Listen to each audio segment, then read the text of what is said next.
subscribe deh channelka Rijaalul Janna si aad noogu garab istaagto nooguna dhiirigeliso inaan soo bandhigno qisooyin kale oo xiiso leh aan sii wadno qisadeena.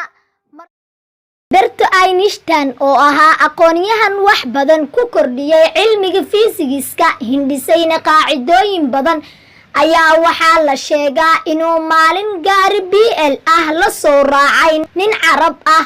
intii ay baabuur ka saarnaayeen ayuu Albert Einstein ka dalbaday ninkii Carabta ahaa inay su'aalo isweydiiyaan. wuxuuna ku yiri, su'aal ayaan ku weydiinayaa, haddii aad garan weydo jawaabta waxaad isiinaysaa $5.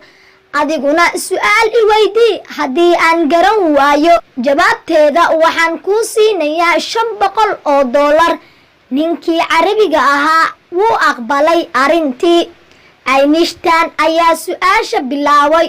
wuxuu weydiiyey, sheeg sababta keentay cuf isjiidka dhulka. ninkii Carabiga ahaa cabbaar markuu fakaray oo jawaabta garan waayay ayuu soo bixiyey $5 kadibna wuxuu siiyey Einstein. ninkii Carabiga ahaa ayaa isna su'aal weydiiyey Einstein taasoo ahayd, waxaad sheegtaa wax buurta ku fuula 3 lugood hadhowna ku soo dega 1 lug. Einstein cabbaar ayuu fakaray uuna garan waayay jawaabta. kadib aqoonyahano saaxiibadiis ah oo baabuurka la saarnaayeen ayuu su'aashii u bandhigay, iyaguna way garan waayeen. kadib ayuu intuu jaabka gacanta geliyey ayuu soo saaray $500 wuxuuna siiyey ninkii Carabiga ahaa.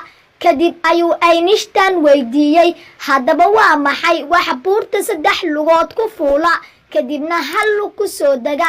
ninkii Carabiga ahaa intuu uu jaabka gacanta geliyey oo soo saaray $5 ayuu yiri, aniguba ma aqaano $5 qaado.